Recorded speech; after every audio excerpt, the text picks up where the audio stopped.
আসসালামু আলাইকুম বন্ধুরা, কেমন আছেন আপনারা সবাই? শাহিদা ব্লগ অ্যান্ড শর্টসে আপনাদের স্বাগতম। তো আজকে আমি চলে আসলাম আরেকটি ভিডিও নিয়ে। এটি হচ্ছে আমি ফ্রিজে যেভাবে সারা বছরের জন্য টমেটো ফ্রোজেন করি, সেটা আজ আপনাদের সাথে শেয়ার করব। তো আমি বাজার থেকে কিছু টমেটো কিনে এনে এভাবে পানিতে ভিজিয়েছিলাম। আমি আজকে 3 কেজি টমেটো রাখবো।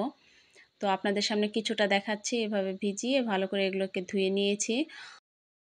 তারপর হচ্ছে এগুলো ভালো করে ধুয়ে এভাবে পানি শুকাতে দেওয়ার জন্য একটা ঝুড়িতে তুলেছিলাম। তো গায়ে কিছুটা পানি লেগেছিল, এগুলো আমি টিস্যু দিয়ে ভালো করে মুছে নিয়েছি। তো আপনারা চাইলে শুকনা তোয়ালে বা সুতি কাপড় দিয়ে এগুলো পরিষ্কার করে মুছে নিতে পারেন। তাহলে হয় কি, টমেটোগুলো একদম শুকিয়ে যায়, কোনো গায়ে যেন কোনো পানি লেগে না থাকে আর কি। তো এভাবে হচ্ছে আমি তারপর এই টমেটোগুলোকে পিস পিস করে কেটে নিয়েছি। আমি যেই সাইজটা আর কি তরকারিতে দেই এভাবেই রাখছি। আপনারা যে যেরকম সাইজ রাখতে পছন্দ করেন আর কি সেভাবেই কাটতে পারেন। তো আমি এখানে একটা স্টিলের প্লেট, বড় প্লেটে সবগুলো টমেটো কেটে এভাবে করে রেখেছি। তো এগুলোকে আমি এভাবেই ফ্রিজে রাখবো। আমার কাছে এভাবে রাখলে অনেক সুবিধা হয়। তারপর আমি এগুলোকে ছাড়িয়ে পলিতে করব। তো এটাতে অনেকটা আমার কাছে মনে হয় যে এটাই ভালো হয়, সুবিধা হয় আর কি।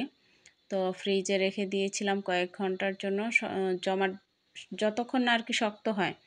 তো শক্ত হওয়ার পরে 5-6 ঘন্টা পর আমি এগুলোকে বের করেছি। বের করে হচ্ছে বাজার থেকে কিনে আনা নতুন পলিতে যতটুকু পরিমাণ আমার এক তরকারিতে লাগে বা যতটুকু আমি একবার বের করে খেতে পারবো, আমি সেই পরিমাণে আর কি এগুলো পলিতে করেছি। একসাথে রাখলে হয় কি, এগুলো পরে ছাড়াতে একটু প্রবলেম হয়। তো বারবার একটা জিনিস বের করা, আর এভাবে রাখলে আপনার যখন যতটুকু প্রয়োজন আপনি ততটুকুই বের করতে পারবেন।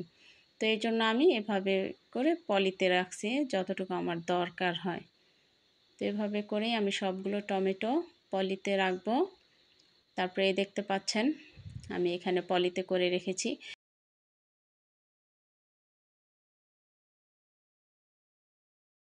পলিতে ভরে ফ্রিজে রাখবো। তো এই যে আমি এখানে সব পলিতে ভরতেছি আর কি যতটুকু আমার লাগে।